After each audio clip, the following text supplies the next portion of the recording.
friends of mine in many cases of the National Association of Police Organizations. We have some of the great police representatives in the country here, maybe the best, I would say. Pat, what do you think? The best?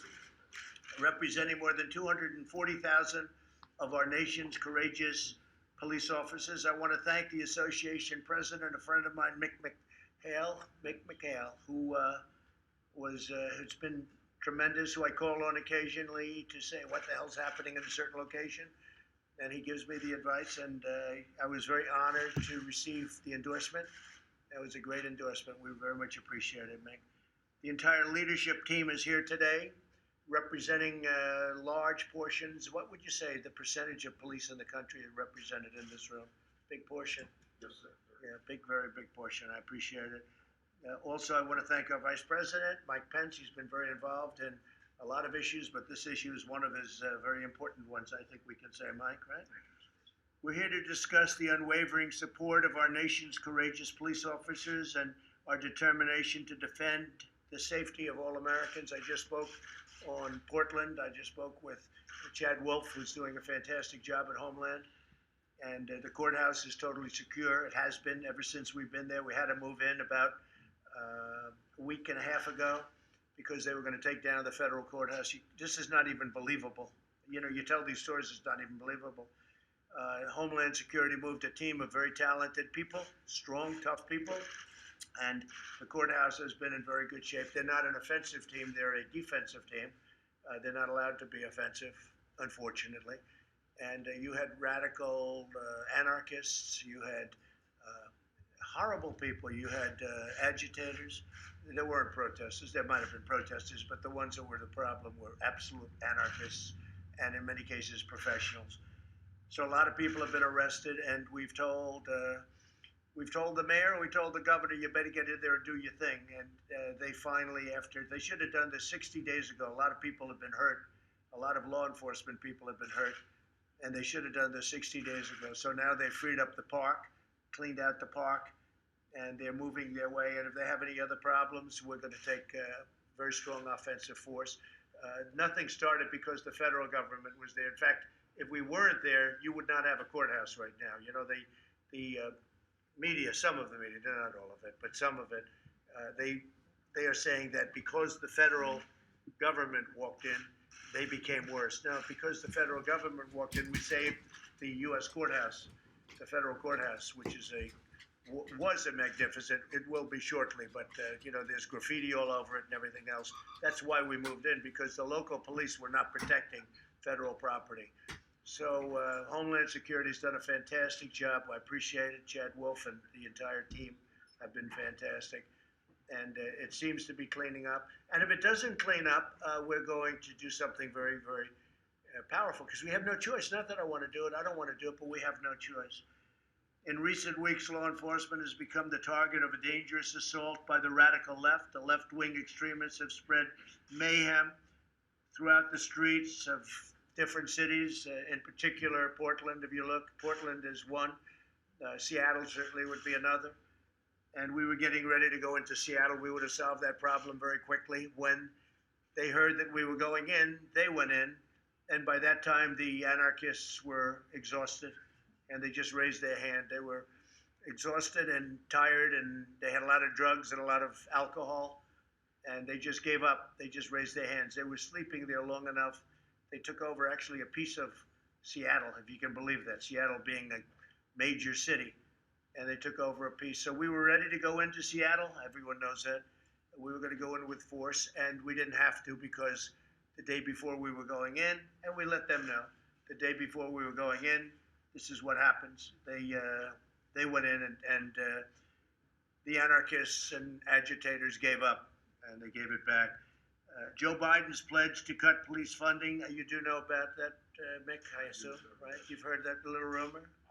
This guy has been dragged so far left. Biden has been taken further left than Bernie ever was. Bernie was never this. I mean, totally open borders and the sanctuary city stuff. That he's approving things that Bernie never thought of. It was supposed to be they were going to take him right. They took Biden way left of where Bernie was, because they have the manifesto. I don't know. Have you seen the manifesto they've got? Now I understand they can't get any police in Milwaukee because you're not allowed to use pepper spray or tear gas because if you have crowds. But I don't think there's any other way other than the obvious way, which would be horrible, and that's shooting itself, which would be horrible.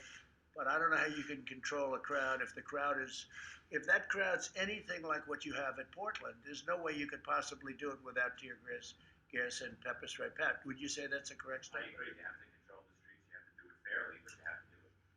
That's pretty amazing, right? So you have no police that want to go to Portland because they know they can't do their job. You have to give them the equipment to do the job.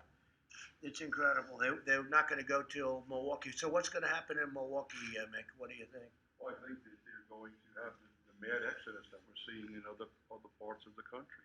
And again, sir, it's the exposure of these men and women who continue to suit up and provide the safety that they took an oath to.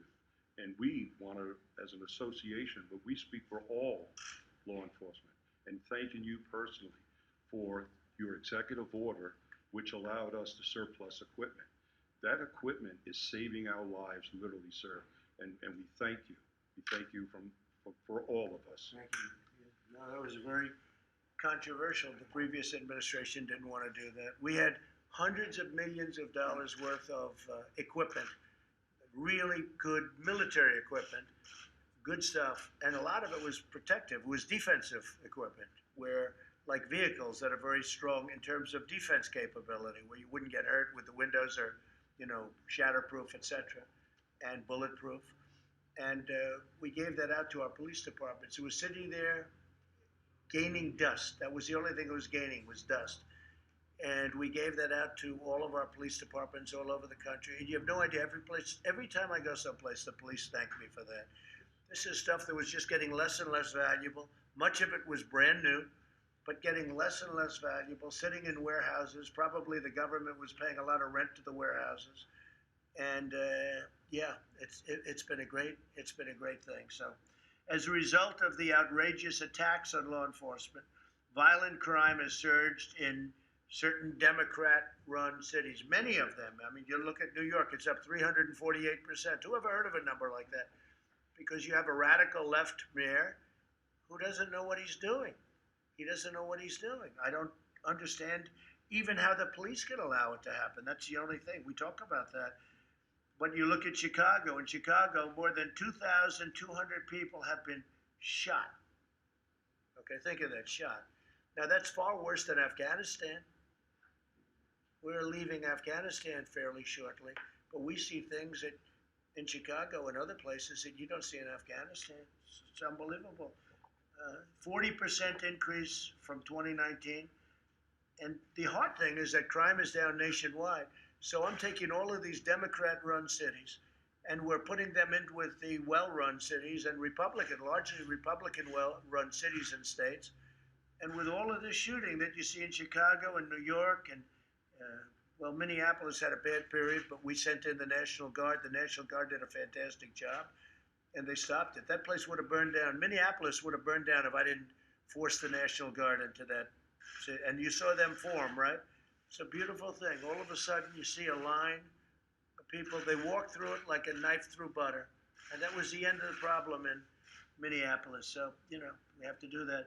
But in New York City, nearly 300 people have been shot in the last month alone.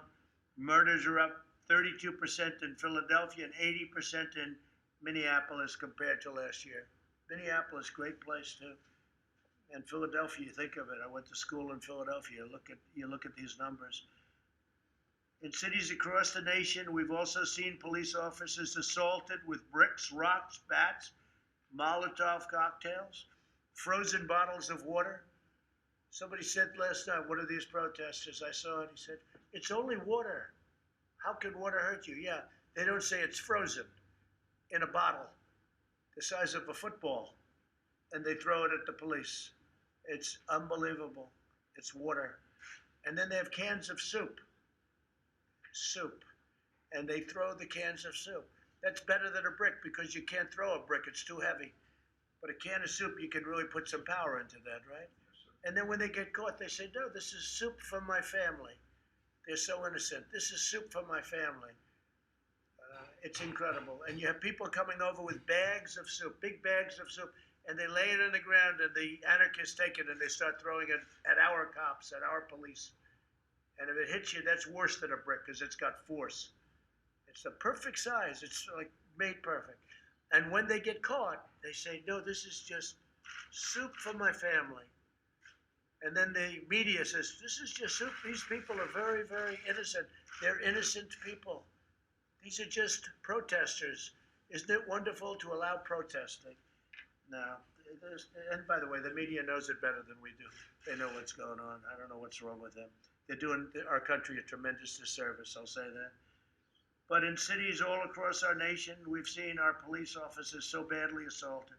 In Portland and the other cities, my administration is vigorously defending federal property from anarchists and criminals. We've also launched Operation Legend, surging federal law enforcement to communities plagued by violent crime. And we're willing to help Chicago. We're willing to help New York. We're willing to help Philadelphia, any city you want. But by law, unless we go a special route, which we have the right to do, but it's very rarely done, we have to be asked by the local government, by the mayors and by the governors. And they don't want to do it, I think for two reasons. Number one, they're embarrassed to do it. And number two, I actually think they're afraid of these people, if you want to know the truth. I actually think these are radical left maniacs. And I actually think, Pat, I think they're afraid of these people. I think they're afraid of those people that I see in Portland, and to a lesser extent that I've seen in Seattle. I mean, the Portland is a tougher group. You know, they've been doing that for years to Portland. They've been doing it for years and years to Portland, and the police stepped down. And I don't believe it's the police's fault. They're not allowed to do it. They're good police, but they can do it. Let's see how they do tonight. Last night, it was a big step, but let's see how they do. So it's an honor to have the associations here. We have been with them. I've had endorsements from so many police, and I don't even say thank you anymore. I say, what's your choice? Your choice is me or somebody that has no clue what they're doing. And I say that kiddingly, but I sort of mean it, right? I sort of mean it. So our relationship with law enforcement has been outstanding, and with firefighters. I mean, you have firefighters that go to put out a fire, and people are shooting at them. They're literally shooting at them as they're putting out the fire. Guys are going up on ladders, and people shoot at them. But we have great support from firefighters. Usually just the top one or two people don't support us, because they're used to something else. But everybody in there, we have tremendous support from the police, the firefighters, and almost every group of people that are associated with the things that we're doing and doing really well. But I want to thank you all very much from the bottom of my heart. I appreciate those endorsements. We really do. It's really great. And you will never be let down with me. I have tremendous respect for what you do. It's dangerous.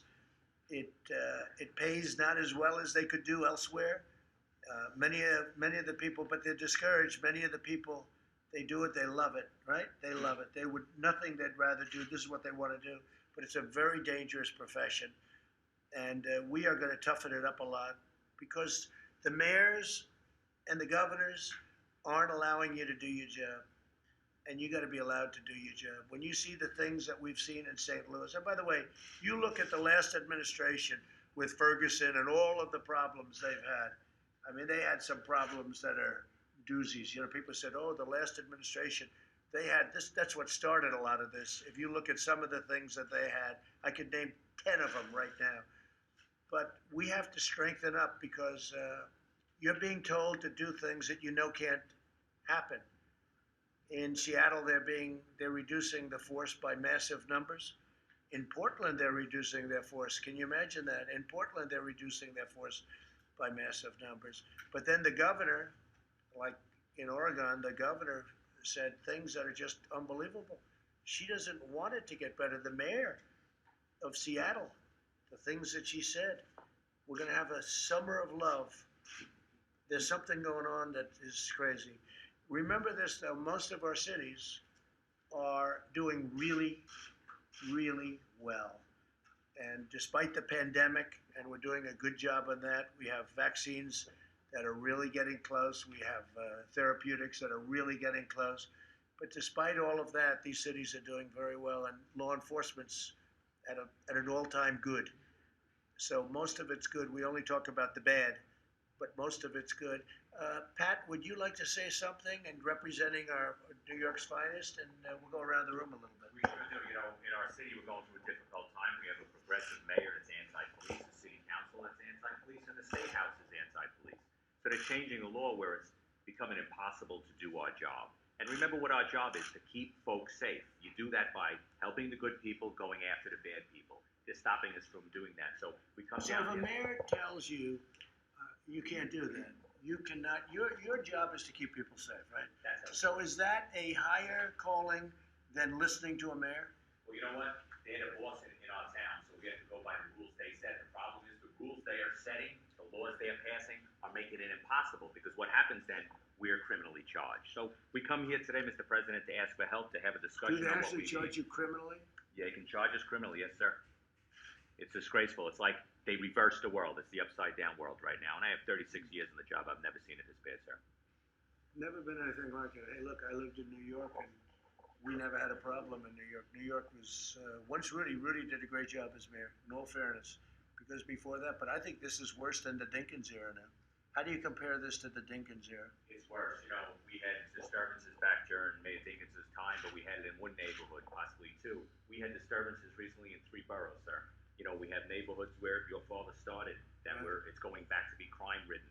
Into Manhattan, where you did so much building, it's starting to go back to crime, where they looted in Midtown. So obviously there's a And problem. with Dinkins, if you go back to that period, everybody respected the police, and the police were allowed to do their job in all fairness. It was never like, we're going to cut our police force. It was always, we're going to get more police, in all fairness. And then Rudy came in and did a great job. So, you know, it's one of those things. I think you have to do what you have to do. I mean, you have to keep people safe. You have to keep people safe. Go ahead, please. Mr. President, it just, the level of attacks that are going at us, going after our qualified immunity, going after our due process rights, it's a complete assault on the people who are paid to protect the citizen. And if we can't do our job, if in Massachusetts they want to file bills that we will not be able to put our hands on somebody unless we're arresting them. So if we're dealing with disorderly people, intoxicated people, people with mental health issues, trying to get them into an ambulance, get them to a hospital, we could be sued. And you could be sued individually or as a force? Individually. So are they taking immunity away from you? They're trying very hard.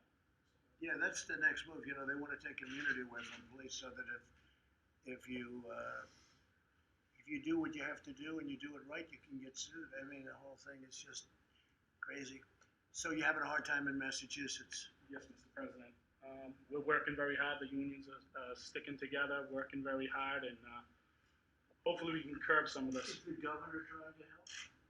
It hasn't gotten to his desk yet, Mr. President, but we're hoping that we've made some very solid arguments on all these issues where he can slow the process down. That's the problem. You guys have to stick together. You got to do what you're doing. I mean, you can't let it happen. You know exactly. For instance, when you have a problem in Massachusetts, are you allowed to use pepper spray? Yes, Mr. So you are. Do you think they're going to end that? Are they thinking about that? that? That is one thing they have not gone after, Mr. President. But It's impossible. They are going after our canines. They are going after the tear gas. And our canine officers. How are the canines? Very effective, I would imagine. Yes, Mr. President. In multiple areas. Yeah, right. And they're going to stop with the canines. They are trying to limit their use, Mr. President. And how about you, my friend? We represent almost 33,000 law enforcement officers in the state of New Jersey. And, you know, I was talking this morning with these guys, and I said that the defund the police is already, the experiment has already proven how poorly it is throughout the country. In New Jersey, they're talking about the new use of force policy with proportional force. And my response is, if you want to see a fair fight, go to a wrestling match where 185, you know, fights 185. We want to end these resisting cases as quickly as possible. There's nothing pretty about somebody resisting arrest. And if you're going to use proportional force, it's going to That's, So what does that mean? That means you can't put 2 on 1, you can't put 3 on 1. What does that all mean? You mean you have to give the criminal a chance? Is that what? we have to fight fair, I think, to place them under arrest. We have, That's what I've never even heard of. Have you heard of that one, John? That's one. No, sir. but nationwide, you know, it's proportional. It's use of force continuum. You can always extend, you can always go up in one level. And in New Jersey, the discussion now is the proportional use of force, which to me is going to make us look worse on the street. You know what people don't understand is that the people, the voters, are with you guys 100%. I'll bet you if you looked, it would be really, I don't want to say a number because then they'll say, oh, he was wrong on the number. The number is, 2 points lower. It would be tremendously, it's a tremendous number. The people of our country love you guys. The people of our country want protection. They want safety. And what they're doing is they're just stripping, this radical left movement is stripping you of everything. And we're not going to let that happen. How about you? Well, I work for the National Association, so I work for all these gentlemen and all their issues. So you see it all, right? Yes. And I just want to say thank you for giving us a seat at the table. Okay, here's a question for you. So you work for all. What do you think is the worst? Where are they treated the worst? The police. Where are they treated the worst? And where is the biggest onus of problem? In other words, who here at this table, and this is just a small group of what we have, what area is treated the worst? Is it New York? Is it Massachusetts? You just said something. Although when I heard from New Jersey, I'm shocked because I know those great troopers on the highway. They pulled me over on occasion for speeding. Well, for speeding, I haven't got one of them recently, but I'd get pulled over and I'd look at those guys. I'd say, that guy, I'm not going to mess with that guy. But who do you think is, what area is treated the worst, meaning they've taken their power away? I don't think there's just one area. We hear from our membership across the country about various attempts to handcuff cops and their ability to do their job. I just think it depends on the area and what policies people are trying to push. I think cops across the country are having a very difficult time doing their job with very little public support. Obviously, the most of Americans. Well, you have really public support, but it's sort of that silent majority that we talk. But it's not a silent majority; it's a massive majority. It's not anything about the word majority is not a good enough word. You have tremendous public support, and these people feel they have to do this. The politicians, in order to stay relevant in this far left movement. John, what would you say about that? Who would you say is treated the worst in terms of areas? I'd say him. New York? Yes. Yeah, listen to the Pat One yesterday. of the worst, Pat. It can't be much worse than that. It's getting worse by the day. Each morning you wake up, first you get a text on the number of shootings and deaths you had the night before. Sir, you remember when you were building in Manhattan and crime was out of control. We're back to 1993 numbers. Who thought we'd be back there? In South Jamaica, the numbers have gone crazy. When we turn the city around now, it's starting to slide back. I'm worried about the slide, sir, but the slide's going to continue. And you could solve that rather quickly if they gave you your power back, right? We proved that we've done it. We want to do it. Yeah, again. no, it's easy. It's very. I mean, for you guys, that's what you want to do. That's our job. And This is remember, hard. What you're doing now is hard. This is hard, and what folks in our city hall forget that, we're police officers, we have a shield on our chest, but we're also citizens. We're also in the church, synagogue, or mosque. We're also at the same street corner, dropping our children off, going to the same schools. We're in the same shopping malls, the same grocery stores. So we're part of the community, and they're trying to. Pat, cut us I down. remember 2 years ago, 3 years ago, when the police didn't respect the mayor. They haven't changed, in all fairness, but they would literally turn their back on the mayor, and he was really working hard to get them on his side. And now it's almost as though it's just the opposite. And why is that? You know what? It takes more than words. You can read from a script with your actions. You can say you support police, but then pass laws that hurt us, and we know it's not true. If you remember when we turned our back on the mayor at the time, we had just had 2 police officers assassinated. What folks don't understand is we went to City Hall and begged that they stop the rhetoric. We said someone's going to get hurt. You know what happened? It was worse. They got killed. Ramos and Lou were assassinated in our favorite borough, Brooklyn. So it was a serious time, but it's gotten more serious since then, sir. And do you see it turning around? Do you see it going back where the politicians are going to get smart? Because the numbers will get bad. And yeah. So the communities have to realize that it's not just rhetoric. It's really their blood on the streets that's happening. And as I said, the numbers are going back to But the communities like the police. The communities want protection. They love the police. In our most difficult neighborhoods, the community, the person sitting on the stoop, the person owning the bodega, is the one that's giving us the information we need to do our job. It's City Hall that's stopping us, sir. Incredible. John, go ahead, please. So, sir, I'm president of the Florida Police Benevolent Association, and Mick and I, Mick's the senior vice president with Florida, and recently he and I have met with the incoming Senate President, Will Simpson, and the incoming House Speaker, Chris Sprowls, and they have assured us that they have our back. So, and I know the governor, DeSantis, has our back. He's got you back. He does. He does. However, there are some cities in Florida that want to defund and want to create the civilian review board. So we got to stay on top of it. Yeah. Pat's got a problem, and whatever he needs from us, we got his back. I think the cops in New York have to get tough again. We want to. We have to. They got to get skills and tough. tools. They got a big voice. You know, you got a lot of people, that's a great force, and they have to get tough again. Absolutely correct. They're going to have to take it and they're going to have to, you just said they have to protect, you're sworn to protect the people. You know, there's a point at which you have to, that's also an order coming down, protect the people. And I think Florida's going to be in great shape with you, Governor, and everything else. But you got to always watch it, John. No, we do. We really do. And listen, we're out there working it. And like I said, we represent over 30,000. And we get a lot of retirees from New York and New Jersey. Thank you. Do they come into the force?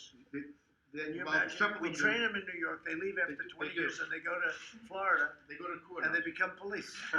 They have a good life, right? Do you want to say something, Mick? Yes, sir. I think what's important and what radiates to our membership, sir, is your support that we're entitled to due process. And I don't think enough of the public realizes that. But your message, getting behind our profession and simply saying we have due process as part of our state constitutions, and obviously we have a national due process that we're entitled to. That's all we ask for. Again, they're going each and every day under attack, but they raised their hand, they took an oath, and they're not going to give up. And it's your message, but it's your administration. The Attorney General has been to many of our cities, many of our functions, and he delivers the same message, and it's always from you, sir. We got your back. That's the most important aspect we could ever seek in our profession, to know somebody has our back. Well, in the what do you military, do? they say covering your six. Right. Sir, you're covering our six. And we thank I you. am covering you, but what do you do when you have a radical left, crazy mayor, and they're giving you orders that you know will lead to tremendous death and crime? Are you allowed to do your job, or are you going to have to listen to this crazy man that got appointed? Is there something you can do? Because I'll tell you, if you don't do your job, you're going to have certain cities in this country that are going to end up like Portland. The mayor goes into the crowd the other night, and I watched very carefully, and I saw exactly what happened. He was excoriated. They went after him. It was incredible, right? And shouting at him, resign, get out of here, we don't want you, horrible. And yet I watched on NBC News, Lester Holt, on your news, Peter. If you watch that newscast, it was a big, beautiful thing that he went in with the people. They didn't show the shouting and the get out of here, and they were rough. They would have ripped him apart. Peter, he had 5 bodyguards. If he didn't have those bodyguards, you'd be talking about a funeral right now, because they were looking to do a bad thing on him. And he got out with his life. And yet I watched NBC, I was watching for some reason, NBC Nightly News, not even MSDNC. I'm watching NBC Nightly News, and if you watch that, it looked like he was a man of the people, the mayor. They would have ripped him apart. It just shows you, you need some help from the media. You need a little fair help from the media. What would you say, John? I agree, Mr. President. I'm from New York City also with Patty, and I cover the south of 59th Street, Manhattan South. The old show Beretta, remember? Their theme song was "Don't do the crime if you can't do the time." They're not doing time anymore. And the police want to do their job, and they're out there doing their job. It's not even a revolving door anymore. It's an open door where it comes right back out. The riots, the same people looting, were arrested 3 nights in a row. And they went back out the next day with their teams. The police want to do their jobs. They want to protect the communities. They love their communities. And yet they go after General Flynn, who did nothing wrong. No relation. They go after General Flynn, I know, I was just saying, you look like his brother, maybe a little bit, slightly different, John. But they'll go after General Flynn and these people that did nothing wrong. They desecrated St. Patrick's Cathedral. Whether it's a cathedral, a mosque, a synagogue, there's a gentleman who's painting a blue line in Staten Island down the street, and he's getting letters of threat from the city to cease and desist the painting of a line. The buildings all over Manhattan are scribbled with anti-police messages and other things, and nothing happens. But you paint one blue line down the street, and they want to summons you and possibly arrest you. It's true, they can do whatever they want, you do one blue line, and they make it like it's a mortal sin, right? That's terrible. Do you ever think you'd see that? No, sir. And this has been happening now for a long time. We never thought there'd be torturing police vehicles in Manhattan, lighting them on fire. And you could stop it instantaneously if you had the orders, right? Yes, sir. Instantaneously, I saw that, jumping on top, hitting them with sledgehammers, And the And cops want to stop it. and they want to stop it. Yeah, oh, they'd stop it very easily. Please, go ahead. Well, greetings from the great state of Texas. I'm the president of the Well, you're in pretty good shape in Texas. some places A I'm. couple of places are a little shaky, right? I actually serve in the state capitol in Austin. Not such a weird place there. The rhetoric that's being pushed by certain segments of the population, they don't understand. Everyone that goes to work and takes a job as a police officer, or the vast majority, are there to make a difference and to protect their communities and to serve. You're going to get to a point in America, if this continues, where you're not going to be able to find people that are willing to take this job. We don't make the laws, we enforce. Who's gonna wanna take a job where you don't have the backing of the people running the city, the elected people running the city? It's becoming a problem. Yes, sir, it is. It's becoming a major problem all across the nation. We don't write laws, we just enforce the laws that the politicians write. In New York, they fired some of the best policemen in the world, your crime fighters, and they let them go. How many was that? At what group? You know, we're losing huge numbers, and we have a problem on both ends, sir. We're losing members that are deciding to retire, upwards of 1,000. They're canceling classes of our young women and men that want to come on the job and serve, so they're not even bothering hiring them. And then, of course, that's going to drop too, because who would want to go into this profession at this time on this day? It's a problem, sir. So what do you think about the anti-crime unit? The anti-crime unit in New York? Yeah. That unit. That's what I did before I became on the Were board. you on the unit? Yes, sir. And patrols out there every day, they answer the radio. They're in uniform, and they respond from call to call, and the calls are getting so much more increased. Those guys in plain clothes, they went out and they looked for the bad guys. And they took the guns off the street. And they really, did they have more shootings? Of course, because they don't want going head to head with the guys with the guns. As soon as they canceled that unit, that weekend, that's when the shootings rose incredibly. And the bad ones do it too, Oh, yeah. because they know the guys and they say, hey, we're not gonna mess around with these guys. And now all of a sudden they heard they were fired. Oh boy, we have a free reign. That's what happened, right? They went back So to patrol. simple to understand. It's so simple. If the media the media is part of the problem, because they don't report the news the way it is. They don't report it. They make it look like these are wonderful people. I watched New York. I watched them burning storefronts and going crazy. I watched in Minneapolis. You have this guy from CNN with a camera.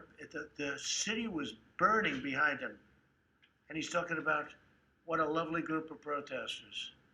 It's really disgraceful. The media is a big. I call it the opposition party. The media is a big part of the problem. This really the fake news. It's a big part. They don't report it because it's common sense. It's so simple to understand. Hopefully Texas will be in great shape. Okay. How about you down there? Mr. President, thank you very much. I'm Bill Johnson. I'm the executive director for NAPO, and kind of a similar perspective to Andrea did in terms of nationally all the problems that we've got, big cities, small towns. Okay, so I'll ask you the same question. So where are you having the worst time? Obviously the violence that's going on in cities like New York City and Portland, Oregon is horrible. What about Wisconsin, where they take the pepper spray and the tear gas away? What about that? Those are difficult also. And there's also another problem where you have cities like Minneapolis, for example, where the violence has been quelled, but now you've got the city council voting to disband the entire police department. That's a whole nother kind of stress. It's bad for the officers, they their want to families. the whole police department. So, Yes, Mr. yeah, President. they want to dismantle, right? But Dismantle the whole police department. Yes, Mr. President. Of course, the people who voted for that maintain their own private security. That's okay. But the shopkeeper, the guy running the gas station, the person trying to take the trash out in the middle of the night from the McDonald's can't call the police. So when you guys hear the term abolish, they use the word abolish the police, abolish the departments. Some of these people are actually serious about that. They are, Mr. That's President. not just rhetoric. No, they're insane, but they're serious, Mr. President. And it's the cities and it's the men and women who are going to suffer. I mean, it's elementary. And but they don't seem to defunding get it. they're already doing. I mean, defunding they've started. They've Yes, started. Mr. New York took off $1 billion, right? So, Yes, Mr. President. so defund and abolish, and that's their favorite of all phrases: defund and abolish. Yes, Mr. President. And then once they do that, who knows what their next step's going to be? Who's gone the furthest of the cities In to terms of- defund and abolish? I think Minneapolis, as far as I know, where they actually had I understand it was a unanimous vote by their own council to completely do away with it. And yet the leaders have armed police around their house, right? Yes. That's Mr. nice. President. Go ahead, please. Mr. President, thank you so much for taking this for us, President. My name is Marco Alvaro. I'm from New Jersey. I'm Pat Shea, Executive Vice President. We're in trouble. Our governor turned it back on us about a year ago. Our Attorney General has turned it back on us.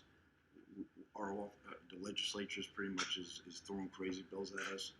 We're in a fight for our lives and our members for our lives. Our guys and the girls are really in trouble in New Jersey right now. We really need your help. So surprised to hear about New Jersey. They Because really I know turned the their troopers back so on us. well. I know the whole group so well. The politicians turned their back on us overnight. And if we had a problem, I'd be the first one to say, we have a problem here and we have to straighten it out. We are 47th in shootings and we're the densely populated state. So there's not a problem in New Jersey. If there was, I'd be the first one at the table saying we have a problem. But they're coming down with some crazy legislation and they're coming out. But those numbers will go up. Those numbers will change with time if they do what you're saying. No, I'm talking about police shootings. We are 47th lowest. Yeah, And no, with that's the what I density, mean. yeah, That's what I mean. And another thing is they closed the mental institutions in New Jersey. They put all the homeless and the mental people on the streets, and we're supposed to deal with them. We're not trained psychologists and psychiatrists. When did they do that? So they have it's been on years already. So now it's getting worse and worse. And every time you go to an emotionally disturbed house, we're not supposed to. When mom is calling up, screaming and yelling, my son just stabbed me, and we walk into the house with a butcher knife full of blood, and you shoot the person. We're not supposed to know that he had problems and has emotional problems. Yeah. So we're supposed to deal with this in a matter of seconds, make that split decision. That's on TV, it's great, but in reality, Mr. President, it's scary situations, and our guys go to jail for shooting somebody for protecting their own lives and their families' lives. That example is something that And, happens. Mr. President, I never understood what fake news was until you said it all the time, and I can't believe how bad fake news is, as you say all the time. Yeah, no, I've said it and I've learned. I thought it was fake before I got here, but not as bad as it is. Yes, sir, It's Mr. really it's a tragedy what they're able to report or not report. What they don't report is in many ways even worse. Yes, sir. Mike, please. Well, thank you, Mr. President. I'll be very brief.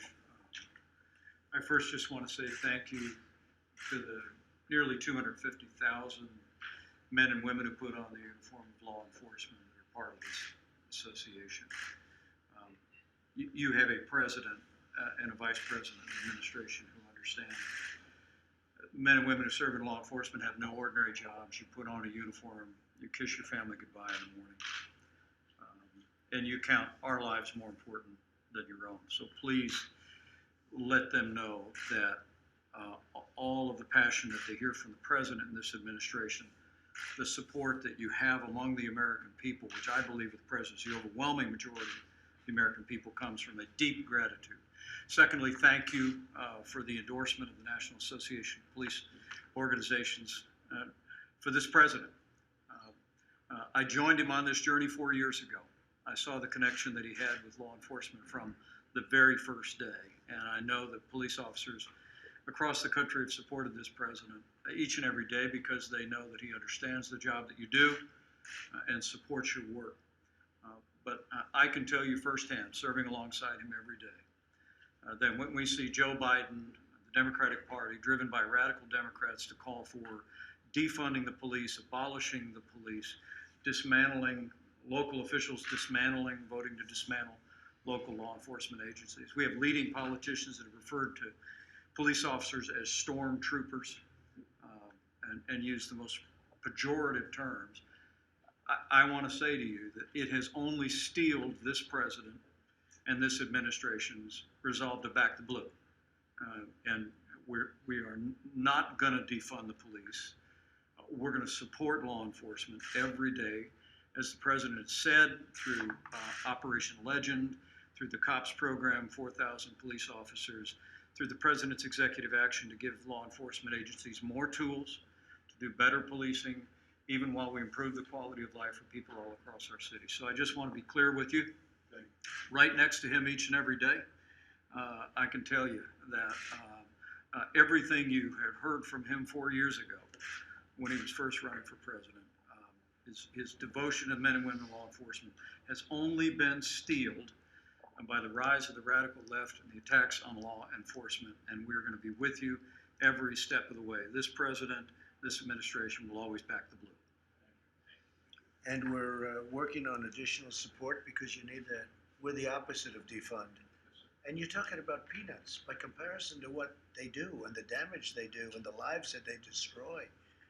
You're talking about a very small amount of money. So we're with you all the way, 1,000%. And I want to thank you all for being here. I really appreciate your support. We'll never let you down. I'm for you. I mean, just by nature, it's natural. It's common sense. And you know what? If I thought you were doing a bad job, I'd let you know. You know that, Mick. Yes, sir. You know that, Pat. I'd let you know. But you're not allowed to do your job. That's the problem. You're not allowed, and you're dying to do your job. You could have stopped that New York stuff the first night. In 10 minutes, you could have stopped it. And you would have saved a lot of lives and a lot of anger and a lot of hardship. And a lot of COVID, by the way. You would have stopped because I saw them marching on top of each other. You would have saved a lot, and you wanted to do it, and they wouldn't let you do it. I saw that. They wouldn't let you do it. They were going actually the opposite way. Turn your back, and then people start getting hurt. That had nothing to do with it. They were getting hurt. They just don't let you do your job. All right. Well, I want to thank Jennifer. Go ahead. Go ahead. On the negotiations with Congress, I think the Democrats are hoping to hear directly from you on what you support. Would you be willing to spell out what you back? The Democrats don't care about the people of our country. I really don't. I told my people, the Democrats do not care about the people of our country. They don't want to do what you should be doing for the people of our country, whether it's unemployment or anything else. And all they care about is the election. And they're going to lose the election. You see what's going on with the polls right now. I guess we just got one over 50%. Rasmussen just came out. You see what's going on. Because the people get it. The Democrats are playing for November 3rd. And we're playing for the good of the people. It is a disgrace that they're not negotiating. But they're only looking to play a political game. I happen to think it's a bad political game. I think it hurts them. I know that they look at you and what you say publicly different from what they hear from Mnuchin and Meadows. Are you willing to spell out exactly what you want right now, going forward?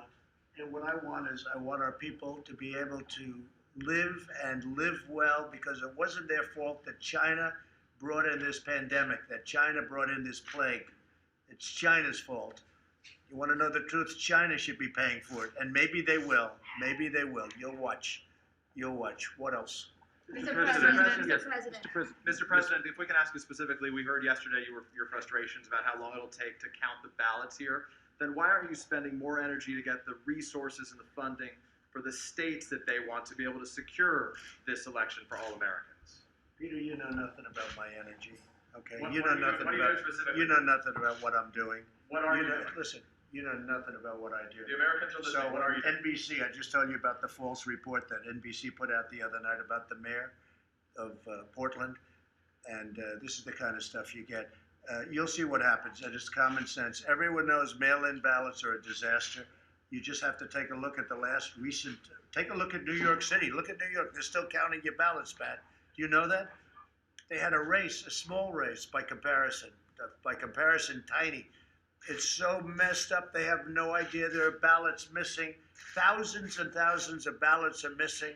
They think they're going to send hundreds of millions of ballots all over the United States and it's going to come out. You won't know the election result for weeks, months, maybe years after. Maybe you'll never know the election result, and that's what I'm concerned with. It'll be fixed, it'll be rigged.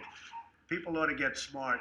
And I just hope our Republican voters, the people that are for you, are going to do what they have to do. Absentee ballots are great because absentee ballots, you have to go through a process to get them, and it's actually a great thing. Absentee ballots, I'm going to be voting absentee. An absentee ballot is one thing. A universal mail-in ballot is a disaster. These governors are going to send out millions of ballots. They don't even know where they're sending them. I already have friends that got ballots for a son who died 7 years ago. You don't even want to talk about it. But the media knows this. Actually, the Washington Post wrote a great article of all groups. A week ago, the Washington Post wrote a great article that this is a disaster. This is going to be the greatest election disaster in history. And by the way, you guys like to talk about Russia and China and other places. They'll be able to forge ballots. They'll forge them. They'll do whatever they have to do. People should go and they should vote or do an absentee ballot. So what do you do to secure it? Sort of The secure military it? predominantly Say it. votes. The military predominantly votes by mail or absentee. Absentee. And so You didn't understand me. I said absentee ballots are actually a very good thing. Absentee ballots are secure and they're very good. But universal mail-in are a disaster. You're going to see an election and we're going to do very well in the election. Nobody wants that date more than me. I wish we'd move it up, okay? Move it up. But you're not prepared for what they're doing. And they're using COVID. You know, they're using the China virus. China must be very happy about it because they hit us with a virus and now they screw up an election like you will never see. You watch what happens. I don't think you'll ever give me any statement. I guess Trump was right, but the people know I'm right. Watch what happens. New York City has a little election. We just talked. You got to see. Do you know how far they're never gonna have the result of that election? Never the correct result. They'll probably announce something at some point. But when did that take place? Like 5-6 weeks ago. Absentee ballots, great. Going to the polls, great. If you do universal mail-ins with millions and millions of ballots, you're never going to know what the real result of an election is. It's going to be a very, very sad day for our country. Go ahead. If the system is a disaster, as you say, why not commit to putting in resources to fix it? We're putting in all the resources you can. But as a couple of the radical left people said, you know, who actually agree with me, they said, no matter what you do, we're not prepared for this. They're not prepared for an onslaught of millions of ballots pouring in. They're not prepared. They're not prepared. You watch. They're not going to announce anything on November 3rd. They're not going to announce it on the 4th or the 5th or the 6th. It'll go on forever. People should go. You know, they voted, Mick, during World War I. They voted during World War II. They went to the polls. They voted. They went to their booth, and they voted proudly. But now with COVID, they don't want to vote. It's not they don't want to vote. This will be catastrophic for our nation. And you'll see it. I'm always right about things like this. I guess I must be. I wouldn't be sitting here. Yes, Jennifer, go ahead. You want something? Jennifer, did you want? No, that's all right. Mr. President, what is your decision to delay the election in Hong Kong? What is your opinion? I want to right now focus on this election. I'll have a statement about that soon. I heard that they did the delay in Hong Kong, and we'll have a statement about that. But I want to focus on this. Sir, on this topic, you said.